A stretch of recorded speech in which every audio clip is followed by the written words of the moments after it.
Ya, Assalamualaikum warahmatullahi wabarakatuh. Lanjut ke pemaknaan khutbah Jumat tanggal berapa nih? 12 Desember 2025. Masjid di Tarakan. Eh, Khatibnya menyampaikan bahwa ada beberapa ciri orang yang bertakwa kepada Allah Subhanahu wa taala, dan ya berharap bahwa di dalam diri jamaah yang hadir itu adalah ciri-ciri ketakwaan itu.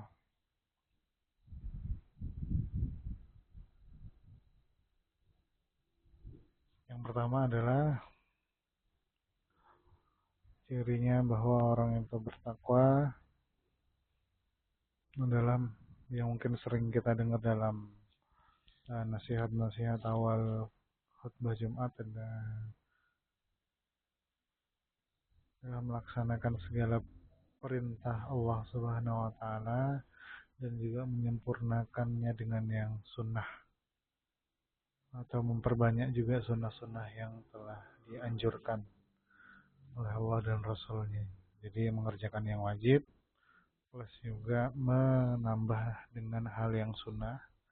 Kemudian kemudian menjauhi yang dilarang dan juga menghindari hal yang makruh gitu. Kemudian selanjutnya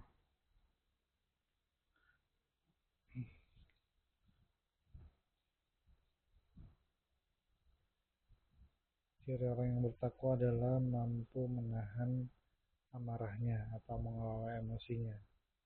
Seperti di surah Ali Imran, wal kazimin al ghaiz, dan orang-orang yang menahan amarahnya. Ya, karena kita emang sudah ditarbiyah atau sudah dididik oleh Allah Subhanahu wa taala dengan segala bentuk kegiatan gitu ya. Misalnya salah satunya adalah puasa, di mana kita diminta untuk mengelola emosi kita atau bahkan yang menahan amarah kita.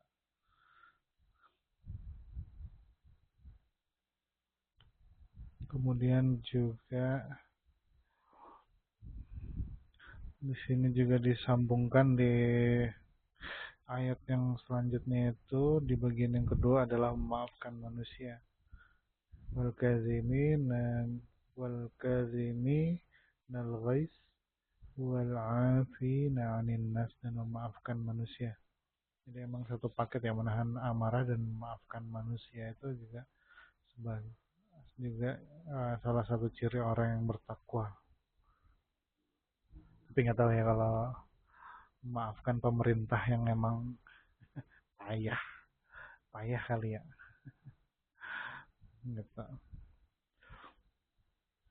Kemudian yang selanjutnya, yang ketiga, ciri orang bertakwa adalah muhsinin.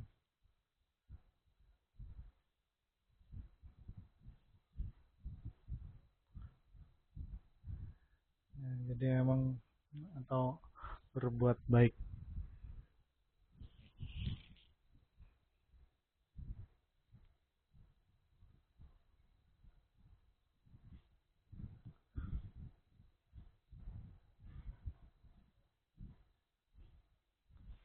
Dalam ayat Qur'annya dilanjutkan di Ali Imran itu, Wallahu yuhibbul muhsinin, dan orang-orang itu mencintai orang yang berbuat baik. Jadi emang di bagian ayat itu ada tiga hal gitu. Kita diminta menahan amarah, kemudian kita diminta untuk memaafkan manusia, dan juga kita disuruh untuk berbuat baik. Kemudian yang selanjutnya adalah memperbanyak istighfar, di mana istighfar ini diminta bahwa kita tuh istighfar di sepanjang waktu, termasuk juga ketika di antara waktu-waktu yang hanya ya mungkin tidak banyak manusia ya. Misalnya di sepertiga malam akhir sampai menuju subuh, ataupun di setengah malam akhir sampai menuju subuh.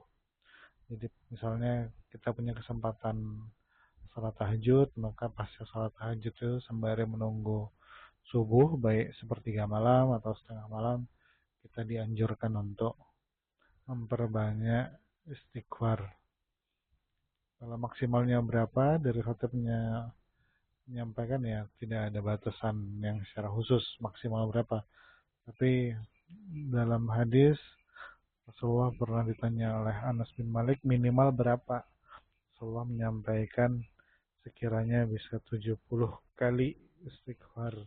Kita melafazkan istighfar. Jadi paling enggak 70 kali maksimal ya semampu kita. Nah, kemudian yang terakhir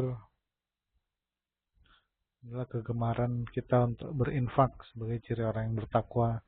Berinfak itu kepada orang susah yang menampakkan atau meminta-minta, dan juga kepada orang yang kesusahan dengan tidak meminta-minta. Karena memang dalam harta yang harta setiap muslim itu sebenarnya ada hak saudaranya yang harus dibersihkan. Baik itu bentuknya zakat maupun ya kalau belum nisab bisa kita belajar dengan berinfak sesuai dengan kadar kita jika infaknya. Tapi kalau zakat kan sudah ada ketentuan, syarat dan ketentuan yang berlaku. Mungkin ya seperti nasihat Gus Baha gitu ya. Kalau kita punya sambil mendidik diri kita juga supaya tidak ya, dengan harta itu ya insya Allah baik gitu ya. Misalnya kalau pesan Gus Baha, kalau kita diminta, kalau kita punya uang 100.000 rupiah gitu ya, diminta temen 50.000, itu ya kita sih ikhlas-ikhlas aja gitu ya, seneng aja. Padahal itu 50% dari harta kita. Kemudian kalau kita punya 2 ayam, terus ustadz kita minta satu, itu kita juga ikhlas-ikhlas aja gitu ya. Tapi ketika misalnya ayam kita jumlahnya 1.000, kemudian uang kita punya 1 miliar, diminta 50% atau sebagiannya, kan kita mikir-mikir gitu. Nah, jadi memang selagi kita dalam kondisi yang masih mungkin ya bisanya berinfak saja, masih belum bisa berzakat, mulai kita terapkanlah kebiasaan-kebiasaan baik itu supaya nanti ya posisi harta itu dalam diri kita tuh cuma ada di tangan kita ya, bukan di hati kita. Terima kasih, semoga manfaat dan semoga ciri-ciri ini ada di kita semua yang mendengarkan. Assalamualaikum warahmatullahi wabarakatuh.